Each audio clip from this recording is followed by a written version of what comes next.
जो मामलात हैं और अब जो इस्तांबुल में मुज़ाकरात हो रहे हैं, उससे क्या उम्मीदें हैं, क्या इम्पैक्ट होगा? ख्वाजा आसिफ साहब तो ये साफ कह रहे हैं कि मुज़ाकरात कामयाब नहीं हुए तो खुली जंग है। खुली जंग होने से क्या हम सेफ हैं?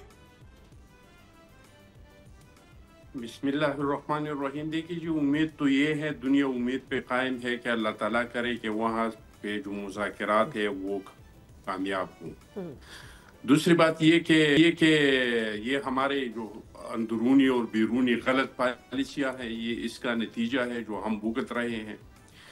तो हमें चाहिए कि हम अपने अंदरूनी और बैरूनी पॉलिसियों को दुरुस्त करें और ख़ुसूसन अफ़गानिस्तान के बारे में हमारी जो पॉलिसी है इस पे हम नज़र रसानी करें, इसको हम रिविज़िट करें। ये ज़ाहिरी बात है कि पाकिस्तान इतनी ताकत है, पाकिस्तान के पास फ़ौज है, वहाँ पे तो न फ़ौज है ना कुछ भी नहीं है, एक कबायली सिस्टम है। मैं तो समझता हूँ कि अगर अफगानिस्तान के साथ लड़ाई हो तो इसके लिए हमारे फोर्सेस की भी ज़रूरत नहीं है, सिर्फ हम जो कबायली अवाम है इसके साथ लड़ सकते हैं और उनको अल्हम्दुलिल्लाह शिकस्त भी दे सकते हैं। और ये बार बार इस तरह हुआ है। ये बॉर्डर को हम कबायलियों ने अपनी बंदूकों के जरिए इसका तहफ़्फ़ुज़ किया है। 1960 में हमारे बाजोड़ पे हमला हुआ था, इसमें फोर्सेस नहीं थे, हम बाजोड़ के अवाम इसके साथ लड़े थे और हमने उसको शिकस्त दिया था।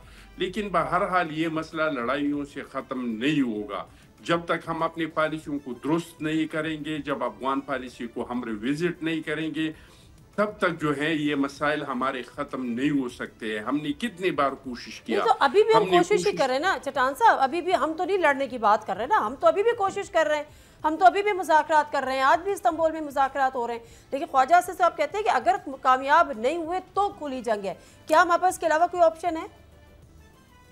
देखिए, दो ऑप्शन है, एक तो लॉन्ग टर्म ऑप्शन है, एक शॉर्ट टर्म ऑप्शन है। शॉर्ट टर्म ऑप्शन में तो लड़ाई के बगैर आपके साथ और कोई ऑप्शन नहीं है, क्योंकि अफगानिस्तान से लोग आ रहे हैं, उन्होंने हम पे जंग मुसल्लत किया है। हमारे बाजोड़ में जो लोग आए हैं इसमें 80% लोग जो हैं वो अफगानी हैं, वो अमाराती इस्लामी के लोग हैं, इसमें इनके कमांडरों के बच्चे हैं, एक गवर्नर का बेटा जो है यहाँ पे मारा गया है।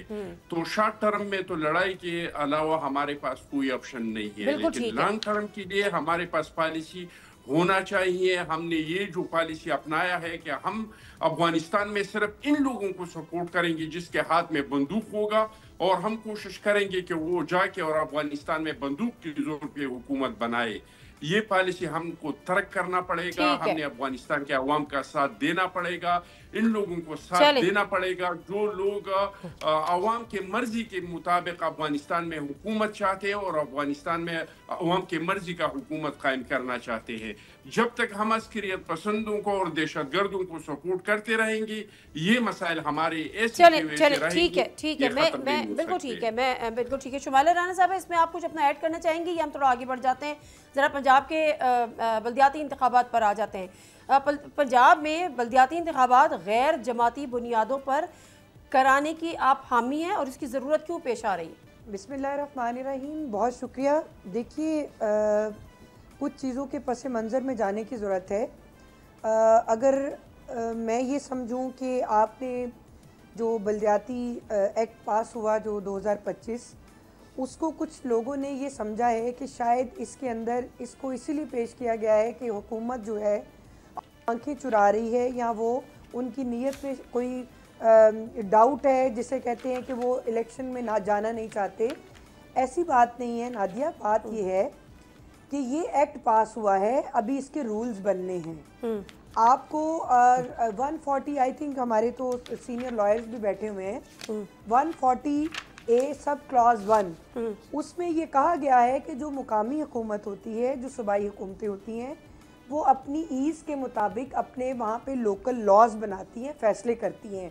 मिसाल के तौर पर वो फ़ैसला क्या हो सकता है, जैसे मरी की तहसील जो है वो न्यू एडिशन है, इस तरह ज़िला और कई ज़िले जो हैं वो नए बने, तहसीलें आई, सिटीज़ बड़े आपकी, चूँकि ये छोटे लेवल का इलेक्शन होता है फ्रॉम ग्रास रूट लेवल से, तो वहाँ पे उसकी पेचीदगियाँ भी बहुत ज़्यादा होती हैं, उसके ऊपर काम करना होता है, हल्का बन होती है, इसका इंतराज होता है। के लिए चाहिए होता है। सब ये चाहिए नहीं है कि अगर एक ऑर्डर आ गया है नहीं तो इसमें ये क्या जरूरत है कि इसमें ये क्या जरूरत है कि गैर ये जनरल इलेक्शन से ज्यादा मुश्किल है। क्यों? ये एक यूनियन काउंसिल के लेवल तक होता है। नहीं तो इसमें गैर जमाती करने की क्या जरूरत है? और एक और बात है जो मैं आपको मुझे कंप्लीट करने दें।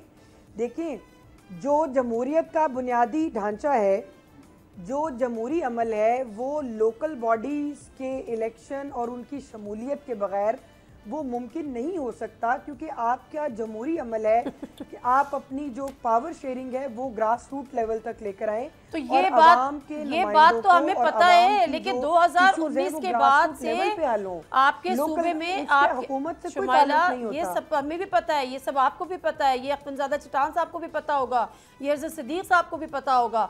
बट द रियलिटी इज़ कि हमारे यहाँ की जमहूरी हुकूमतें अनफॉर्चुनेटली बल्दियाती इंतखाबात नहीं कराती हैं और मुकम्मल तौर पे उससे कतराती हैं। अब जब 2019 में पीटीआई की गवर्नमेंट ने री नोटिफाई किया, अब जाके 2025 में आप लोग कानून दर कानून उसको एक दर एक ला ला के वो कहते हैं ना शेर के सारे दांत तोड़ के आप बिठा दें कि जी गैर जमाती होंगी। मतलब एक अज़र सिद्दीक़ साहब, जमहूरी हुकूमतें, खुद सियासी जमातें हुकूमत में हो और फिर वो कहें कि जी बल्दियाती इंतखाबात गैर सियासी होंगे, क्योंकि उनके जो लोग हैं। पे बताने दें, मुझे एक बात यहाँ पे ऐड करने दें। मैं आ रही हूँ, मैं आती हूँ, मैं आपके पास वापस आती हूँ, आप जरूर ऐड कीजिएगा। एक मिनट दे मुझे। ये गैर जमाती हो नहीं सकते। तो आपको मैं थोड़ा सा लॉ की प्रोविजन बता दूं। मुझे तो खुद पता है, राना सनाउल्लाह साहब कह चुके हैं। ये इलेक्शन सर मैम, ये आप मुझे ना बताएं, ये आप पंजाब हुकूमत को बताएं। अस्मा बुखारी साहिबा कह रही है गैर जमाती बुनियादों पर होंगे, क्योंकि लोकल नुमाइंदों का कोई सियासत से लेना देना नहीं है। जी मेरी बात सुने, आप मेरी बात सुने। देखें, जब बल्दियाती एक्ट जो है, लोकल लॉज जो है, तहरीक इंसाफ लेकर आई थी और इन्होंने इसको खत्म करने की कोशिश की, तो उस वक्त जस्टिस गुलजार साहब की जो जजमेंट मौजूद है, वो अगर आप कहती हैं तो मैं आपके साथ शेयर कर देती हूं। मुझे पता है, मुझे बिल्कुल पता है कि जस्टिस गुलजार साहब की जजमेंट एग्जैक्टली था। तो मैं ये समझती हूँ कि सियासी जमातें जो हैं उनका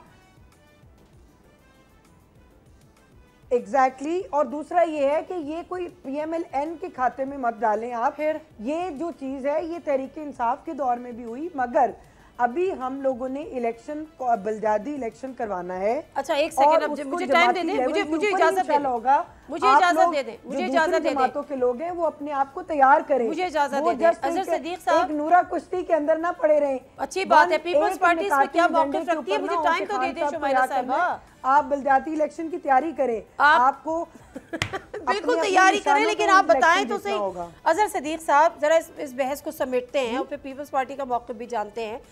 शुमाइला राना साहबा बिल्कुल सही कह रही है। जस्टिस गुलजार साहब का एक जजमेंट मौजूद है जिसकी रोशनी में जो बल्दियाती इंतखाबात है वो गैर जमाती नहीं हो सकते, लेकिन एक्ट दर एक्ट के बाद जो पंजाब हुकूमत ने किया है और 2025 के उसमें 5 नई तब्दीलियाँ की हैं और अज़मा बुखारी साहिबा अभी उसके फ़वाइद भी गिनवा रही थी कि उनका सियासत से कोई लेना देना नहीं होता। जस्टिस गुलजार अहमद की जो जजमेंट जी अज़र सिद्दीक़ साहब, मैं बताती हूँ, एक सेकंड शुमाइला साहब आती हूँ ना, शुमाइला साहब दूसरों को भी तो बोलने दें। जो स्ट्राइक डाउन किया था तहरीक इंसाफ के लॉ को, ठीक है, बिल्कुल ठीक है, लॉ लेकर आए थे उसको जस्टिस गुलजार साहब ने स्ट्राइक डाउन किया। बिल्कुल ठीक है जी। अज़र सिद्दीक़ साहब आवाज़ नहीं आ रही है इनकी मुझे, और टाइम पीरियड जो है बल्दियाती जो जी आ रही है, बिल्कुल बोलिएगा, एक्सटेंड किया था। आवाज आ रही है मेरी? अच्छा जरा मैं अब जवाब दे दूं अब जरा। अच्छा जरा समझिएगा, असल में मसला ये है, Shumaila lot of regard for Shumaila, Allah Taala जिंदगी और सेहत दे हर एक को, लेकिन याद रखिएगा पाकिस्तान को जहां लाकर हमने खड़ा कर दिया इसको आगे लेकर जाना है। और पूरी दुनिया के अंदर अगर मुल्क तरक्की करते हैं तो वहां की लोकल काउंसिल्स या लोकल गवर्नमेंट का इलेक्शन निजाम एक आइडियल निजाम है। पाकिस्तान में वजह ये है इस वक्त डर और खौफ बढ़ा है उन्हें। इन्होंने बाई डिजाइन, यानी मुझे नहीं समझ में आई, 2022 का एक मुकम्मल कानून था और वो जमाती इलेक्शन की बात करता है, यानी मुस्लिम लीग नून, अच्छा सॉरी मुस्लिम लीग नून शायद रजिस्टर्ड जमात नहीं है, यानी ये पीपल्स पार्टी बिल्कुल साथ नहीं है इनके। इस हवाले से मैंने बड़ी लोगों से डिटेल में बात की है, क्योंकि ये सारे का सारा धंधा ही इनका किया हुआ है और ये चरबा है, कॉपी है किसका? इनके रूहानी बाप का, डिक्टेटर जनरल जियाउल हक का। उस वक्त के दौर का जो सारे का सारा चरबा उठाकर इन्होंने यहाँ रख दिया। कहना क्या है इनका? कहना है कि जनाब इलेक्शन गैर जमाती होंगे, उसके 30 दिन के बाद जाकर आप जमातों में शामिल हो जाएंगे। यार ये क्या मजाक बनाया हुआ है। पहले पकड़ के आपने स्टूडेंट यूनियन पर पाबंदी लगाई हुई है, लेबर यूनियन पर पहले पाबंदी लगाई हुई है, आप लोगों को बाहर निकल के कोई हेल्थी एक्टिविटी करने नहीं दे रहे। और ये जो है ना, ये बुनियादों पर ये नर्सरी है, ये ग्रोथ करती है पॉलिटिकल माइंड की। कितने अरसे से आपने इस मुल्क में सियासत, अच्छा हाँ यहाँ माजरत के साथ ये यही समझी बैठे हैं जो हमने इलेक्शन जो मर्जी हो, फॉर्म 45 और 47 अब भी चल जाएगा और ये जो भी मुंतखब करेंगे पकड़ के सियासी जमात में ले जाएंगे, ये ख्वाब रह जाने हैं इनके। अब कोई चक्कर नहीं है। और मैं आपके प्रोग्राम में फिर दोबारा बताता हूँ, मैं चैलेंज करने जा रहा हूँ इस पे। मैंने तकरीबन सारा होमवर्क कंप्लीट कर लिया है और जो आपने जजमेंट बताई है उसी जजमेंट को सामने रखते, वैसे भी आर्टिकल 140 के स्पिरिट को अगर लेकिन तरमीम लेकर आए। मामला आज़ाद सिद्दीक साहब ये है कि जो शुमाइला राना साहब है ना, वो बिल्कुल सही बात कर रही है कि गैर जमाती नहीं हो सकते। वो जिस जजमेंट का हवाला दे रही हैं, ठीक है, उसको स्ट्राइक डाउन किया था पीटीआई के दौर में जो एक्ट था जस्टिस गुलजार ने, उसके मुताबिक नहीं हो सकते। लेकिन फिर मैं पंजाब हुकूमत का क्या करूं, उन पे यकीन ना करूं? ये मेरा एक सिंपल सा नहीं ना, देखिए ना, मैं फिर बताता चलूं, जो कानून है ना, अब कानून ग्राउंड पे आ गया हुआ है ना, या तो ग्राउंड पे ना आए, नादिया उसमें तरमीम करना तो कोई एक्ट पास हुआ है, ये देखिए ना, बने मैं खत्म कर लूँ। देखिए और इसके अंदर देखिए मुझे ये जरा बताएं, चले मैं अभी आपके सामने एक बड़ी जबरदस्त बात रखने लगा हूँ। कोई यानी आपको पता है डिक्टेटर का, नहीं मैं सिर्फ एक खत्म कर दूं, डिक्टेटर का निजाम है। यानी वो 2-3 एमपीए जो है ना, वो उन्होंने 15 सिटिंग्स के लिए सस्पेंड कर दिए। वो रूल मैंने चैलेंज किया, वो लोग वहां पर आए, वो इस सारी डिबेट में हिस्सा लेना चाहते थे। इसमें मेरी अपोजिशन लोगों के साथ, पीटीआई के लोगों से बड़ी डिटेल डिबेट हो चुकी हुई है इस कानून के ऊपर। यानी क्वेश्चन बड़ा सीधा सा है कि अगर इतना डर और खौफ नहीं है तो ये जो पहले डिले कैसे किया? दूसरा, इस कानून के हवाले से 2022 के कानून में क्या कमी रह गई थी कि जिसकी वजह से आपको ये करना पड़ा? और ये पूरा चरबा उठाकर आपने जनरल जियाउल हक के दौर का क्यों किया? सब्सक्राइब करें और बेल दबाएं ताकि कोई खबर रह न जाए।